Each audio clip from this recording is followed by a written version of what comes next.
Hello guys, welcome to math कक्षा and myself Kuldeep Karwa. तो फिर से आपका स्वागत है।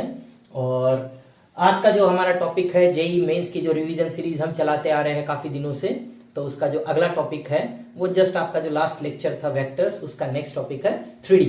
ठीक है, बिकॉज इसमें क्या आपके वेक्टर्स और 3D में कनेक्टेड से सवाल आते हैं एंड एक क्वेश्चन वेक्टर से एक क्वेश्चन 3D से आने वाला है। ओके, और स्ट्रेट लाइन से रिलेटेड होते हैं 3D के फॉर्मूले, तो काफी आपको देखा देखा सा लगेगा। ऑलमोस्ट 75% ऑफ द फॉर्मूला जो है वो स्ट्रेट लाइन से रिलेटेड है। तो स्ट्रेट लाइन अगर अच्छे से कर लिया तो मान लो 3D कर लिया, बिकॉज उसमें फिर खाली 2-4 नए कंसेप्ट समझने हैं बस। तो कुछ क्वेश्चंस मैं आपको पर्टिकुलरली वैसे ही कराने जा रहा हूं जो आपको एकदम स्टैंडर्ड 3D के कंसेप्ट से है, और आपको जहां तक मुझे लगता है ऑलमोस्ट एक ना एक कॉमन क्वेश्चन आपको मिल जाएगा, जो भी नेक्स्ट में कुछ 10-12 क्वेश्चन कराऊंगा उसमें से, है ना। मुझे ऐसे लास्ट जो भी 2-3 साल के पैटर्न देखे उससे लगता है कि इन्हीं में से कुछ आने वाला है। ओके, तो पहले एज यूजुअल वो जो भी आपके बेसिक स्लाइड्स है जिसमें कंसेप्ट और फॉर्मुलेज है उसको गो थ्रू कर लीजिए। ओके, और फिर उसके बाद हम लोग फटाफट से अच्छे से सवाल करते हैं और कुछ अच्छी टेक्निक सीखते हैं। ओके, रेडी गाइस, चलिए।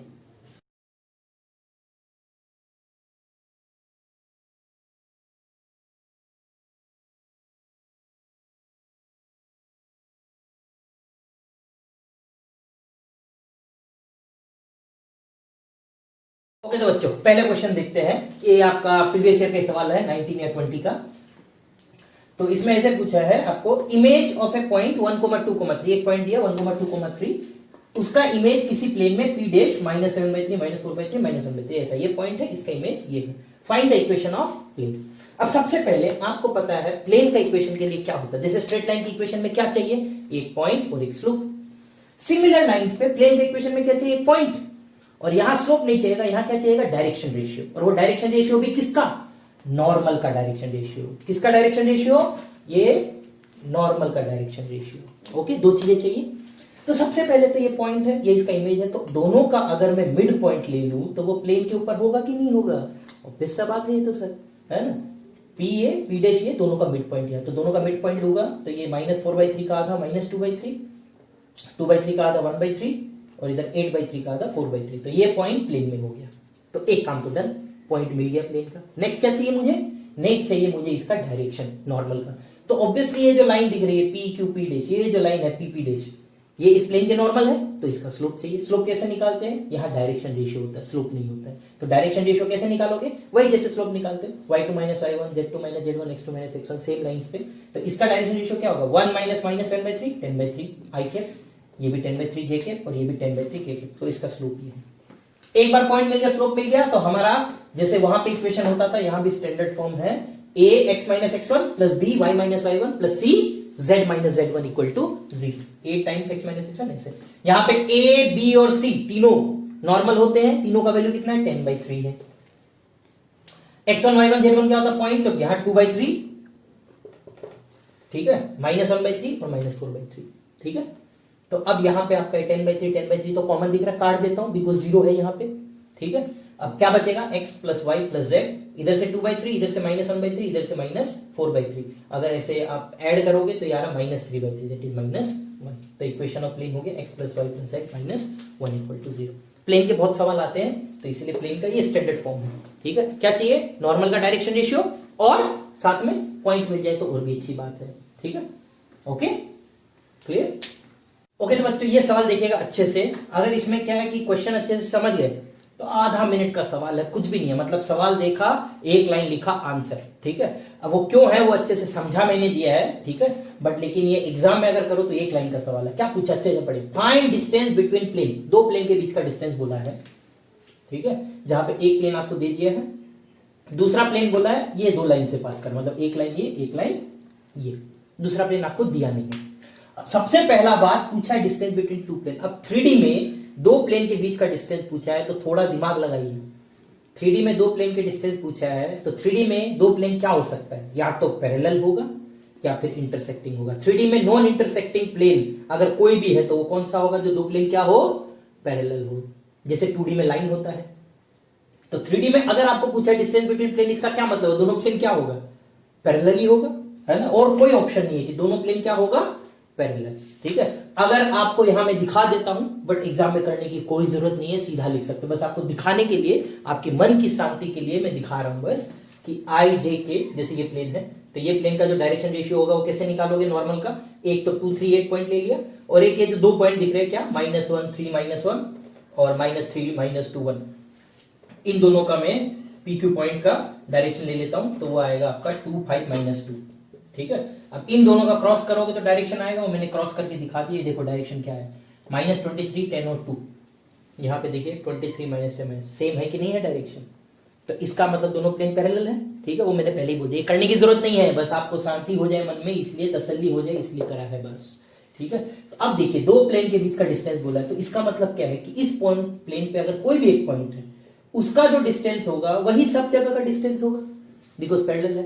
तो यहाँ पे एक पॉइंट तो आपको दे ही रखा है, 2 पॉइंट दिए, -1 3 -1 हो रही है, तो आपको इनडायरेक्टली सवाल क्या हो गया, distance between plane is same as distance of this point from this plane. अब पॉइंट का प्लेन से डिस्टेंस आपको बताया था, सारे फॉर्मूले स्ट्रेट लाइन वाले हैं।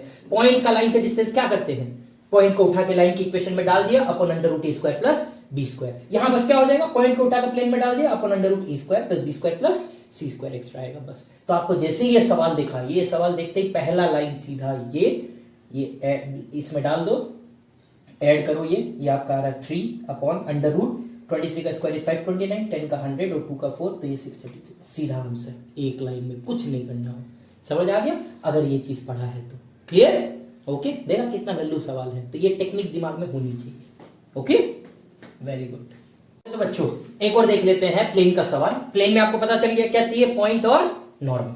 ठीक है, तो वही दिमाग में रखना, पॉइंट और नॉर्मल। पहला इसमें बोला है equation of a plane containing this line, मतलब उस प्लेन में ये लाइन है। तो अगर उस प्लेन में लाइन है, इसका मतलब ये लाइन जब भी देते हैं तो एक पॉइंट दिया रहता है, यहां कुछ नहीं लिखा, मतलब 0 0 0 है। लाइन का इक्वेशन पता है ना, x - x1 by a, y - y1 by b, z1 z1 by c। तो यहाँ वो x1 y1 z1 कुछ नहीं दिया, मतलब क्या होगा, 0 0 0। अब ये जो पॉइंट लाइन में वो प्लेन में भी होगा कि नहीं होगा, तो ऑब्वियसली रिक्वायर्ड प्लेन में एक चीज हमें मिल गया ऑलरेडी कि 0 0 0 उस प्लेन में है। ठीक है, फिर डायरेक्शन ऑफ लाइन क्या आ गया, 2i 3j और 4k। तो ये जो डायरेक्शन है ये उस प्लेन में है। तो मुझे प्लेन का नॉर्मल चाहिए, तो प्लेन का नॉर्मल निकालने के लिए एक ही तरीका है, क्या करोगे, दो लाइन चाहिए, दो वेक्टर चाहिए जो उसी प्लेन में लाई करते हैं, दो वेक्टर चाहिए जो उसी प्लेन में लाई करते हैं। तो एक वेक्टर तो ये हो गया 2i 3j और 4k। एक और चाहिए, अगर एक और मिलेगा तो क्रॉस प्रोडक्ट कर देंगे। नेक्स्ट आपको बोला कि आपका जो प्लेन है इस दूसरे प्लेन के परपेंडिकुलर है, मतलब आपका जो प्लेन है वो दूसरे प्लेन के परपेंडिकुलर है। इसका क्या मतलब है कि दूसरे प्लेन का जो नॉर्मल होगा वो आपके प्लेन में लाई करेगा, दूसरे प्लेन का जो नॉर्मल होगा वो आपके प्लेन में लाई करेगा, बिकॉज नॉर्मल्स भी आपस में परपेंडिकुलर होंगे। तो दूसरा प्लेन जो है वो ऐसा दिया है, दो लाइन दे रखी है, तो दूसरे प्लेन का नॉर्मल निकाल लो पहले। दूसरे प्लेन का नॉर्मल कैसे निकालोगे, 3 4 2 4 2 3, इन दोनों का क्या करेंगे हम लोग, क्रॉस, 3 4 2 और 4 2 3 का क्रॉस कर देंगे। तो यहां से क्या मिलेगा हमें, दूसरे प्लेन का नॉर्मल। तो दूसरे प्लेन का नॉर्मल क्रॉस कर लो, ये देखो 12 - 4 8, फिर जे में अगर देखो तो 9 - 8 1, लेकिन इधर -1 आएगा तो -j, फिर 6 - 16 तो -10। तो ये आ गया आपका दूसरे प्लेन का नॉर्मल। अब ये जो दूसरे प्लेन का नॉर्मल होगा वो अपना प्लेन के ऊपर लाई करेगा, क्यों, क्योंकि अपना प्लेन इस प्लेन के परपेंडिकुलर है। इतना समझ आ रहा है अच्छे से? ओके, तो अब ये दो लाइन मिल गई आपको, एक मिल गया ये वेक्टर 2 3 4 और एक मिल गया ये नया वाला वेक्टर। इन दोनों को अगर मैं क्रॉस कर दूं तो मुझे क्या मिल जाएगा, मेरे प्लेन का नॉर्मल मिल गया। तो ये दोनों को क्रॉस करते, क्रॉस करोगे तो क्या आएगा देख लो, -30 - 4 -30 + 4 तो -26। फिर जे में अगर करोगे तो -20 - 32 तो -52, लेकिन माइनस आएगा तो +52, और लास्ट में के में करोगे तो -2 और -24 तो -26। इसमें 26 कॉमन दिख रहा है तो मैंने कॉमन ले लिया, -1 2 और माइनस। अब आपका प्लेन का इक्वेशन जो होगा वो यही होता है, इधर -1 2 और -1 होता है, और यहाँ होता है x - x1 y - y1 और z - z1, लेकिन वो तो ऑलरेडी क्या है, 0 है। बस ये इक्वेशन होगी, -x + 2y - z = 0। ज्यादा से ज्यादा ऑप्शन रहेगा तो हो सकता है ऑप्शन ऐसे दे दे, x - 2y + z = 0, मतलब माइनस मल्टीप्लाई करते, एक ही बात है। समझ आ गया? तो इनडायरेक्टली जो बोलने का मतलब यही है कि प्लेन के लिए आपको एक पॉइंट चाहिए, एक उसका नॉर्मल चाहिए। नॉर्मल जनरली कैसे मिलता है, दो वेक्टर जो आपस में परपेंडिकुलर हो, जो उस प्लेन में लाई करे तो उसका क्रॉस प्रोडक्ट लेंगे। दो वेक्टर प्लेन में होगा तो उसका क्रॉस प्रोडक्ट लेंगे तो हमेशा नॉर्मल मिलेगा। क्लियर है एकदम? Okay, done. चलिए तो बच्चों चलो नेक्स्ट एक लाइन का क्वेश्चन कर लेते हैं। आपका इमेज आता है, इमेज का क्वेश्चन आता है पॉइंट का मैंने दिखा दिया आपको। अब मान लो आपको पूछा है लाइन का इमेज लेना है प्लेन में, लाइन का इमेज लेना है प्लेन में। समझ आ रहा है? इमेज ऑफ ए लाइन, एक लाइन दिया है, इन प्लेन, एक प्लेन दिया है, तो इस प्लेन में इस लाइन का इमेज चाहिए। तो सबसे पहले तो ये समझिए कि अगर लाइन का इमेज प्लेन में चाहिए तो मुझे पता है लाइन के लिए क्या चाहिए, लाइन के लिए चाहिए पॉइंट और direction, point direction, point direction. ये जो लाइन होगी इस प्लेन को कहीं ना कहीं तो कट करेगा, तो वो मिल गया क्या, पॉइंट। ठीक है, तो ये लाइन कहीं ना कहीं इस प्लेन को कट करेगी, तो वो मिल गया क्या, पॉइंट। ठीक है, नेक्स्ट डायरेक्शन। डायरेक्शन के लिए हम क्या कर सकते हैं, डायरेक्शन के लिए हम ये कर सकते हैं कि ये जो लाइन गिवन है उस लाइन में एक पॉइंट तो पता है ना 4 5 3, इस पॉइंट का अगर मैं इमेज ले लूं तो इधर एक पॉइंट मिलेगा क्यू डैश, जो निकाल लेंगे। अगर एक क्यू डैश मिल गया तो पी क्यू डैश उसका क्या हो गया, डायरेक्शन। समझ आ रहा है? तो पहले कंसेप्ट समझ लीजिए कि करना क्या, बाकी तो फिर समझ रहे ना, पेन चलाओ आंसर पाओ। ओके, तो पहले कंसेप्ट समझ लो। एक तो पॉइंट ये इंटरसेक्शन वाला, और एक पॉइंट ये इसका इमेज वाला। इमेज का फॉर्मूला आपको पता ही है, जो स्ट्रेट लाइन का है सेम वही फॉर्मूला यहां लगना है।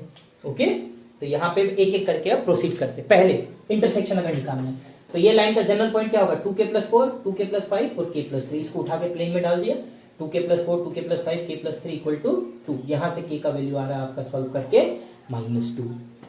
फिर ये -2 उठा के इसमें डाल दिया पॉइंट में, तो -2 अगर यहां डालो तो ये 0, ये 1 और ये 1, तो 0 1 1। मतलब ये जो पॉइंट हमें मिला है P, ये जो भी पॉइंट है P, ये पॉइंट P हमें मिल गया कितना, 0 1 और 1। तो दैट मीन जो भी फाइनल लाइन होगी इमेज, उसका पॉइंट हमें मिल गया 0 1 और 1। नेक्स्ट क्या चाहिए, डायरेक्शन। डायरेक्शन के लिए आपको बोला इमेज दे लो, किसका, 4 5 3 का प्लेन में इमेज। अब प्लेन में इमेज कैसे लेते हैं, x - x1 by a, y - y1 by b, ये देते थे स्ट्रेट लाइन में। यहाँ एक्स्ट्रा आ जाएगा z - z1 by c। ठीक है, तो x - x1 y1 z1 तो पता ही है, ये रहा जिसका इमेज देना है 4 5 3, ये वाला पॉइंट। ठीक है, 4 5 3, तो ये 4 5 3 किस में लेना है, प्लेन में। प्लेन का क्या है 1 1 1, तो ABC 1 1 1।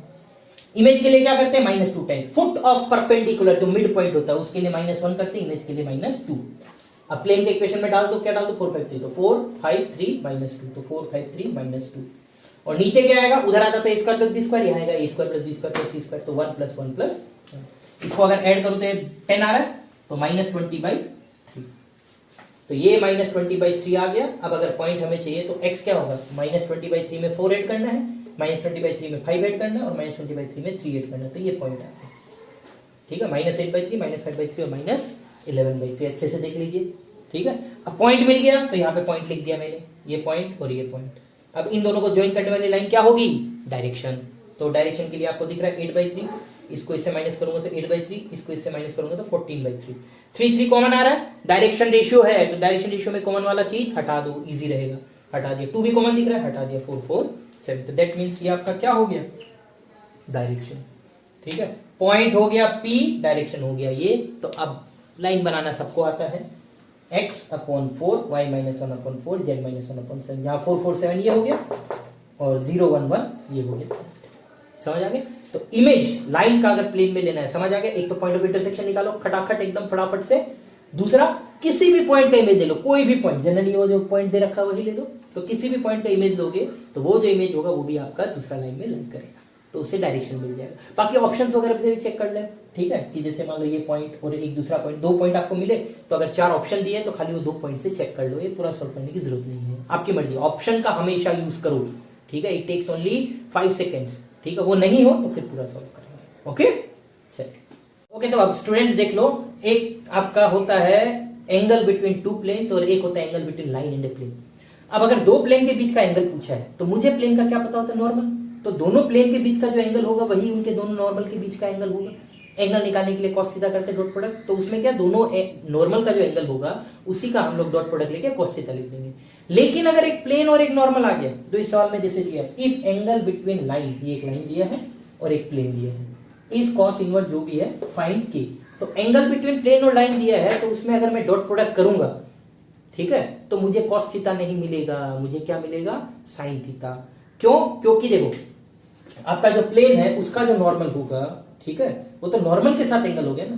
तो आपका जो प्लेन के साथ जो एंगल होगा वो अगर थीटा है तो cos थीटा का वैल्यू डॉट प्रोडक्ट से नहीं आएगा ना, यहाँ नॉर्मल आपको दे रखा है, तो इसीलिए वो उसका कंप्लीमेंट्री एंगल आएगा। तो आप अगर लिखना चाहो तो ऐसे लिखोगे cos ऑफ π/2 माइनस थीटा, क्योंकि ये जो एंगल आ रहा है π/2 माइनस थीटा आ रहा है, तो वो cos π/2 माइनस थीटा को मैंने डायरेक्ट sin थीटा लिखा। तो वो ध्यान रखना, प्लेन और लाइन अगर दिया है तो sin थीटा होगा डॉट प्रोडक्ट में, cos नहीं होगा, बस इतना ध्यान रखना ये वाला चीज। ओके। 2 1 -2, बाकी तो 1 मिनट का सवाल है। और ये दिया है 1 -2 और -1, ठीक है। तो 1 -2 और -1, ठीक है, 1 -2 और माइनस की, क्लियर। अब इन दोनों के बीच का एंगल, तो sine theta equal to a dot b, तो ये a है, ये मान लो b है, तो 2 -2 और 2k, तो 2 -2 और 2k, 2 -2 तो गया। फिर इधर से आएगा √9, इधर से आएगा √5 + k²। फिर दोनों तरफ स्क्वायर कर दिया, तो साइन का साइन स्क्वायर थीटा हो गया, इसका 4k² होगा, इसका 9 × 5 + k², तो मल्टीप्लाई करके लिख दिया, 9 5 45 और 9k²। और इधर साइन स्क्वायर थीटा है। अब कॉस थीटा अगर ये है तो कॉस स्क्वायर थीटा क्या होगा, 8/9, दिख रहा है, कॉस स्क्वायर थीटा 8/9, तो साइन स्क्वायर थीटा 1/9। तो ये होती है छोटी छोटी चीज जिसको आप स्किप करके डायरेक्ट लिखो, है ना, पूरा लिखना नहीं, लिखने में टाइम लगेगा, सोचने में टाइम नहीं है, सोचने में कोई पाबंदी नहीं है, ठीक है, within a fraction of second आप सोच सकते हो, तो इसीलिए इसको ऐसे लिखते हो। अब यहाँ पे मैंने क्रॉस मल्टीप्लाई कर दिया, तो 45 + 9k² is 36k²।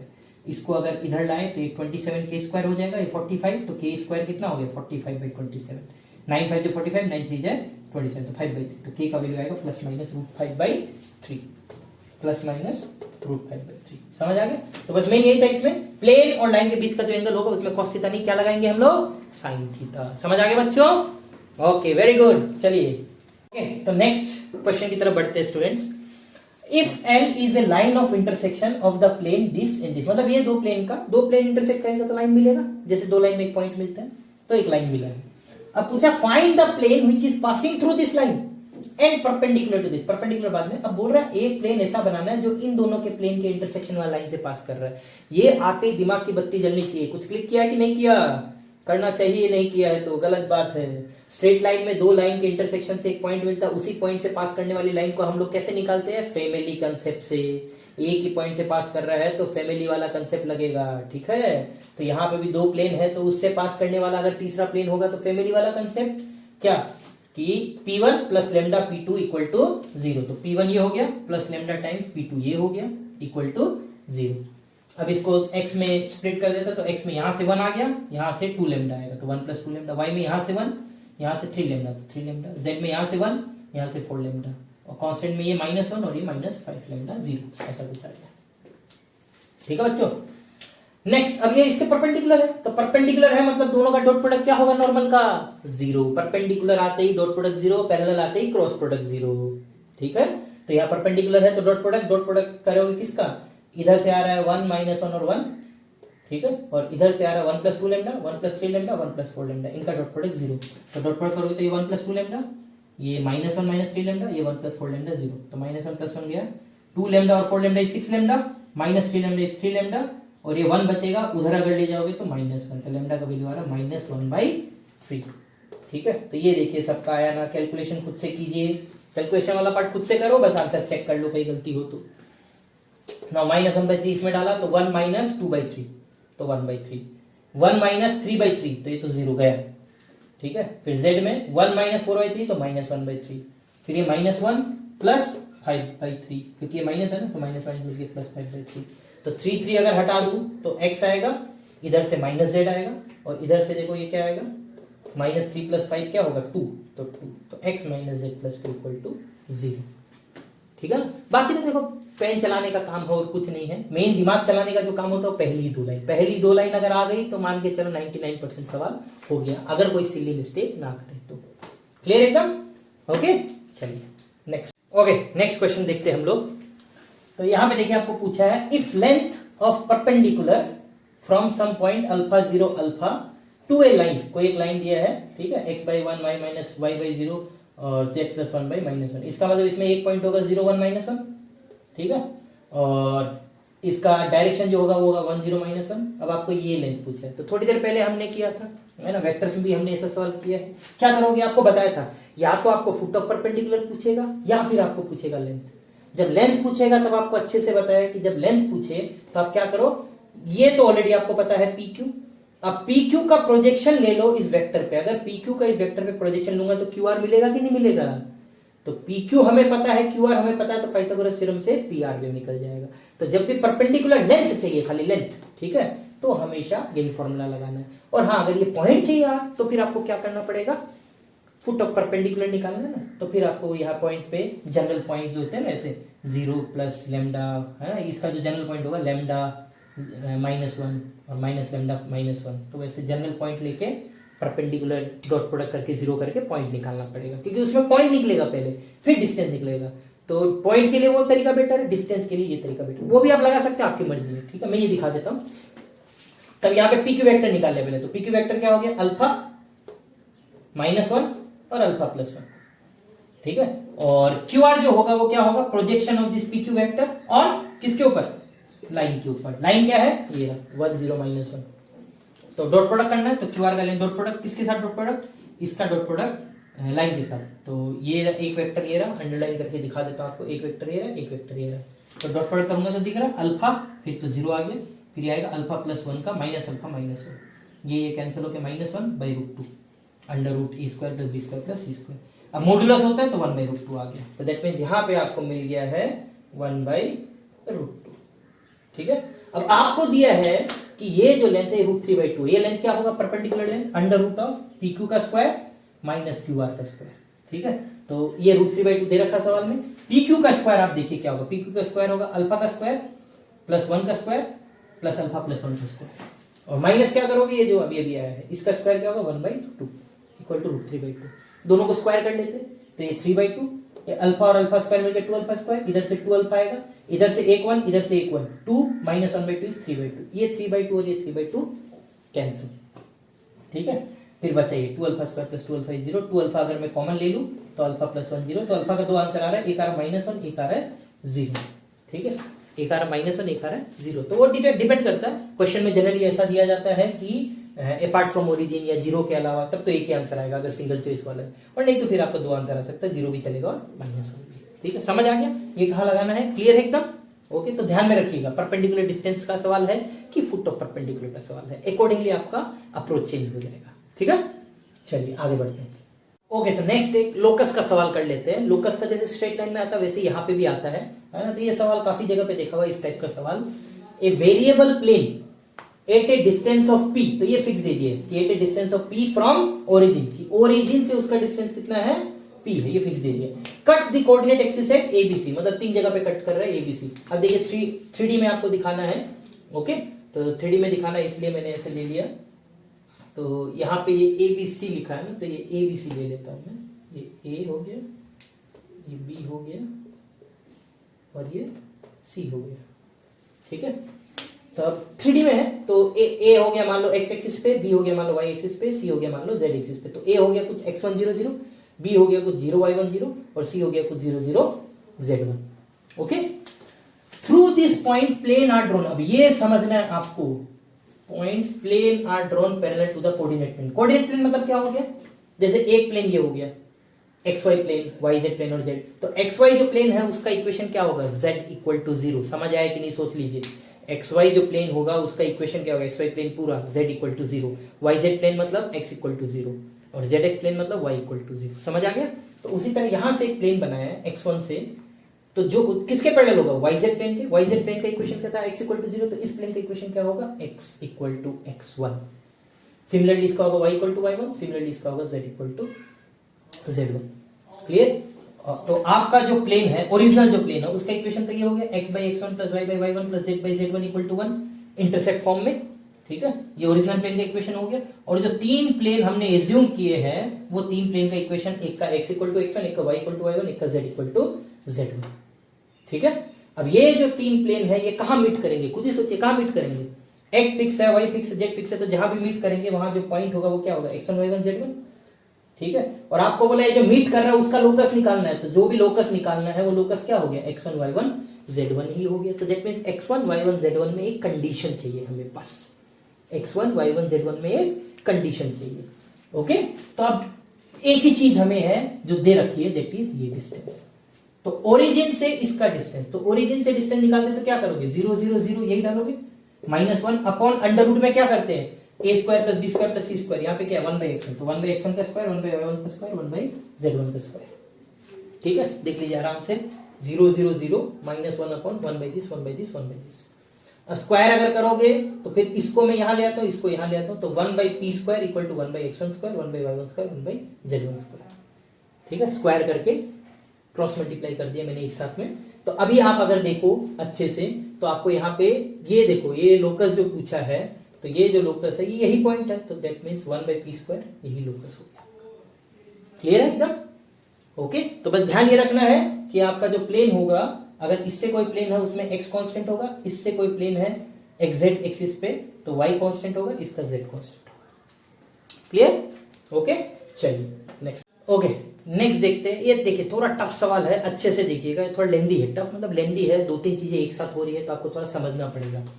Equation of line passing through this, तो पासिंग थ्रू दिस मतलब पहले इक्वेशन ऑफ लाइन क्या लिख सकते हैं, x-4 upon something, y + 14 upon something and z - 4 upon something. ये निकालना आपको, जो ये नीचे है ये वैल्यू निकालनी। ठीक है, पॉइंट मुझे मिल गया। नेक्स्ट बोला and intersecting the line this. अब दूसरी जो लाइन दी है ना वो दो प्लेन का इंटरसेक्शन दिया, तो पहले लाइन निकालनी पड़ेगी, इसलिए थोड़ा लेंदी हो गया। फिर वो इंटरसेक्ट कितने पे कर रहा है, राइट एंगल पे। ठीक है, उसका लास्ट में करेंगे। पहले तो ये दो प्लेन से जो लाइन निकलेगी वो निकालनी है। तो दो प्लेन से लाइन कैसे निकालोगे, तो इनका जो नॉर्मल इनका क्रॉस प्रोडक्ट करेगा तो लाइन का डायरेक्शन मिलेगा। तो इनका क्रॉस प्रोडक्ट करते हैं 3 2 -1 और 1 - 2 -2, इनका क्रॉस प्रोडक्ट करते हैं तो ये आएगा -4 और -2 तो -6, जे पे आएगा -6 और 1 तो 5, लेकिन यहाँ पे जे है तो माइनस -5 मिलके +5 हो जाएगा। ठीक है, फिर के होगा -6 -2 तो -8, ये आ गया आपका डायरेक्शन। ठीक है, कौन सी लाइन, ये दो प्लेन है, इन दोनों प्लेन का जो लाइन ऑफ इंटरसेक्शन है इसका इक्वेशन निकालो। समझ आया? अपना लाइन तो लास्ट में निकलेगा। फिर दो प्लेन से लाइन निकालने के लिए पहले डायरेक्शन निकालते हैं। पॉइंट निकालने के लिए आपको बोला है किसी एक को 0 करो, z को 0 कर दो मान लो, तो z को 0 कर दिया। ठीक है, पॉइंट निकालना है, एक पॉइंट निकालना है, तो z को 0 मान लिया। z को 0 मान लिया तो 3x + 2y 5 and x - 2y - 1। अब दोनों को ऐड कर दो, दिख रहा 4x = 4, तो x 1 आ गया, वैल्यू डालोगे तो y भी 1। तो दैट मींस आपका जो पॉइंट है x 1 आ गया, y 1 आ गया और z 0 लिया था, तो 1 1 0 हो गया आपका पॉइंट। समझ आ रहा है ना? तो इससे आपको पता चल गया कि आपका जो पॉइंट है वो हो गया 1 1 और 0। ठीक है, ये पॉइंट हो गया 1 1 0। तो दैट मींस आपका ये जो रिक्वायर्ड लाइन है इसका इक्वेशन हो गया x - 1 y - 1 z पॉइंट से, और नीचे -6 5, ये हो गया आपका लाइन का इक्वेशन मिला है इंटरसेक्शन का। इसका कोई भी जनरल पॉइंट कैसे लोगे आप, इक्वल टू लैम्डा लिखे तो 1 - 6 लैम्डा, 1 + 5 लैम्डा और -8 लैम्डा, ये हो गया इस लाइन का कोई भी जनरल पॉइंट। ठीक है, तो ये तो अभी तक लाइन ऑफ इंटरसेक्शन आई है। ठीक है, अच्छे से समझ लीजिए। क्लियर है? दो प्लेन से लाइन ऑफ इंटरसेक्शन खुद से निकालना आना चाहिए, बहुत ही कॉमन चीज है। अब नेक्स्ट एक और डायग्राम बना लेते हैं जहां पे अपनी रिक्वायर्ड लाइन जो है वो गिवन लाइन को परपेंडिकुलर कट कर रही है। कितने एंगल पे, 90 डिग्री पे। अब जो गिवन लाइन है और जो रिक्वायर्ड लाइन है, रिक्वायर्ड लाइन का मुझे एक पॉइंट पता है 4 - 14 और 4। अगर एक और पॉइंट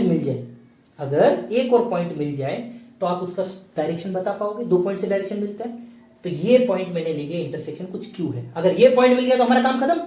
तो ये पॉइंट के लिए हम क्या करेंगे कि ये जनरल पॉइंट मैंने ये ले लिया। अब ये जो PQ होगा, PQ ये इस लाइन के परपेंडिकुलर है, दे रखा है सवाल में 90 डिग्री, देख लीजिए राइट एंगल।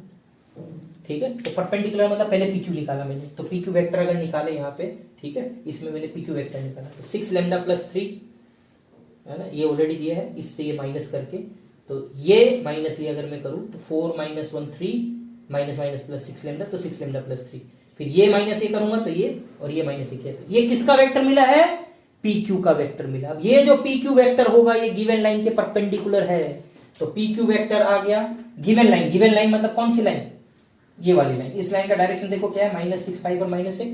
परपेंडिकुलर के लिए क्या करते हैं हम लोग, डॉट प्रोडक्ट 0। तो -6 को इससे मल्टीप्लाई किया, 5 को इससे मल्टीप्लाई किया, -8 को इससे मल्टीप्लाई किया, सबको सम करके 0 करना है। तो इसको सबको सम करोगे तो आपका आएगा 125 लैम्डा = -125, मतलब लैम्डा क्या आ जाएगा, -1। कैलकुलेशन आप खुद से देख लीजिए।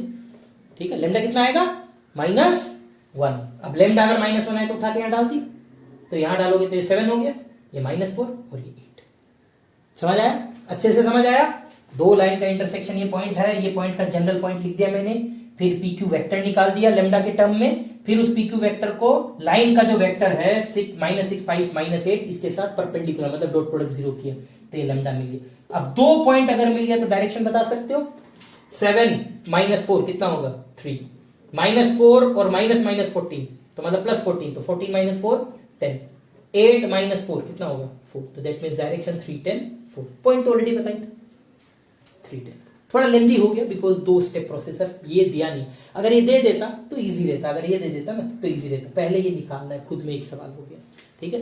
तो देखिएगा आपका क्वेश्चन, मतलब आपका अगर मान लो कोई और क्वेश्चन बचा नहीं करने को, ये लास्ट में करने वाले सवाल है, क्योंकि इसमें पता है कम से कम 5-7 मिनट लगेगा, ओके, तो 5 मिनट लगेगा, तो इसीलिए लास्ट में अप्रोच करना है इसको, अगर कुछ और नहीं बचा है तो अटेम्प्ट करो, ओके। चलिए लास्ट, तो बच्चों लास्ट सवाल है ना, खुश हो जाओ फिर चैप्टर खत्म। In a triangle ABC BC equal to 5, कोई ट्रायंगल दिया ABC जिसमें BC का लेंथ दे दिया 5 and it lie along this line, ये जो लाइन है ये इस लाइन के क्रॉस है, ठीक है। अब इसमें B और C क्या पॉइंट है नहीं पता हमें, बट ये लाइन पता है। पूछा find the area of triangle ABC if A is this, तो A पॉइंट आपको दे दिया 1 - 1 और 2। अब ट्रायंगल में आपको पता है एरिया क्या होता है, half into base into height, ठीक है, जनरल फॉर्मूला।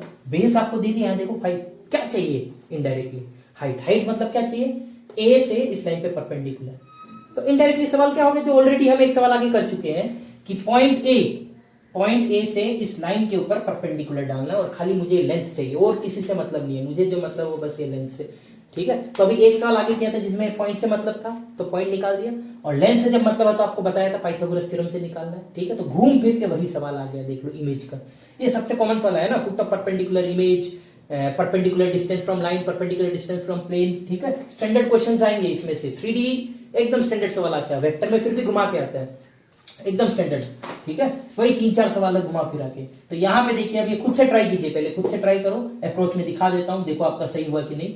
इस पे परपेंडिकुलर डालना है, तो फिर से वही सेम, क्या ये जो लाइन है इस लाइन पे एक पॉइंट दे रखा है -2 1 0, कहीं पे है पता नहीं कौन सा पॉइंट है, जो भी है ये पॉइंट है, डायरेक्शन दिया है 3 0 और 4, दिया है कि नहीं, ठीक है। यहाँ से देख लीजिए अच्छे से, ये -2 1 0 पॉइंट दिया, ये 3 0 4 डायरेक्शन दिया। तो हम क्या करेंगे, AP जो वेक्टर है उसका प्रोजेक्शन निकालेंगे लाइन के ऊपर। तो पहले AP वेक्टर चाहिए, तो AP वेक्टर के लिए A पता है, P पता है, तो जो AP वेक्टर है वो देख लो क्या आएगा, 1 - -2 इज 3, -1 - 1 इज -2, 2 - 0 इज 2, ये AP वेक्टर आ गया। लाइन हो गया 3 0 4, तो AP वेक्टर का प्रोजेक्शन लाइन के ऊपर, तो AP वेक्टर का प्रोजेक्शन लाइन के ऊपर क्या करोगे, तो AP वेक्टर का प्रोजेक्शन लाइन के ऊपर अगर करे, वो मुझे देगा ये जो भी आपका लेंथ है, ठीक है, PD का जो भी लेंथ है वो लेंथ देगा मुझे, ठीक है। तो ये वाला आ गया आपका डॉट प्रोडक्ट, दिस डॉट करोगे 3 × 3, ठीक है, 9 -2 × 0 0, 4 × 2 8, तो 908 बाई √9² + 0 + 16, तो √25 आएगा, 25 को 5 लिख दिया, तो 17/5 आ रहा है ये। अब अगर PD 17/5 है, AP निकाल लो, √17 आ रहा है, ठीक है, AP वेक्टर ये रहा, √9 + 4 + 4 मतलब √17, तो इससे ये माइनस करूंगा अगर PD का लेंथ, तो मुझे ये मिलेगा। तो स्टैंडर्ड अप्रोच है, हर सवाल में लगा रहे, तो यहाँ पे बस वो माइनस करना आपको, ठीक है। तो अच्छे से देख लीजिए कैसे माइनस होता है, ये रहा AD, √ इसका स्क्वायर तो 17 ही होगा, इसका स्क्वायर होगा 17/5 का स्क्वायर, तो 17 × 17/25, 17 को मैंने वैसे ही रख दिया, स्क्वायर नहीं किया बिकॉज यहाँ पे भी है, तो थोड़ा कैलकुलेशन आसान हो जाएगा। एलसीएम लोगे तो ये आएगा 25 × 17 -17 × 17, ठीक है, बाई 25, 25 का स्क्वायर रूट तो 5 आ गया बाहर, 25 × 17 -17 × 17 अगर करोगे तो 17 कॉमन है, 25 - 17 कितना होगा 8, 8 में से अगर रूट लूंगा तो 2√2 होगा, तो 2√2 का 2 बाहर, √2 अंदर बचेगा और एक 17 अंदर बचेगा और √34 हो जाएगा, ठीक है। कैलकुलेशन आप खुद से देख लीजिए अच्छे से, ये आ गया। अब तो एरिया क्या होता है, half into base into height, तो हाफ बेस, बेस कितना है यहाँ पे 5 इंटू हाइट कितना है ये, तो ये कैंसिल होगा, √34, दिख रहा है ना, एकदम आसान सा सवाल है। बस वही है कि अप्रोच बार बार यही लगाना, तो थोड़ा कैलकुलेशन लेंथी होता है, देखो वो पहले बताया हूं, तो इसमें थोड़ा कैलकुलेशन का प्रैक्टिस करो, ये टाइप के सवाल के है ना। पिछले 3-4 साल के भी अगर सवाल लगाओगे आप, है ना, ओनली 3-4 ईयर्स के, लास्ट 3-4 ईयर्स के, तो आप देखोगे यही इमेज वाले, परपेंडिकुलर डिस्टेंस वाले, ठीक है, स्क्यू लाइंस के बीच का डिस्टेंस, है ना, ये सब स्टैंडर्ड क्वेश्चंस आते हैं, ठीक है। तो ये अच्छे से करोगे 100% एक सवाल आपका गारंटीड 4 नंबर मिल ही जाएंगे। इसमें कोई ऑप्शन नहीं है घुमा फिरा के देने का, ठीक है। वेक्टर में फिर भी देता है, बट इसमें कोई ऑप्शन नहीं, स्ट्रेट लाइन में भी दे सकता है। 3D का 100% 4 नंबर लेने ही है, ये नहीं लिया तो बिल्कुल दुख लगेगा आपको, बिल्कुल गलत बात है। ओके, तो समझ आ गया सभी को, अच्छे से गो थ्रू, ठीक है। तो वेरी गुड, चलो तो आपका स्ट्रेट लाइन, वेक्टर, 3D तीनों चैप्टर डन। अच्छे से रिवाइज कर लीजिएगा, कोई भी डाउट आए, कुछ भी आपको पूछना हो या कोई भी आपको क्वेरीज हो, कमेंट सेक्शन में मुझे डाल दीजिए, मैं उसको वहीं पे देखता हूं, आपको समझा दूंगा, नहीं तो कुछ आगे कोई वीडियो में आपको उस टाइप का सवाल लेके समझा दूंगा। Okay, so thank you very much guys for watching my channel. इसी तरह देखते रहिए और इसी तरह लोगों के साथ शेयर करते रहिए। ओके, तो नेक्स्ट मिलेंगे नेक्स्ट टॉपिक के साथ। Okay, thank you.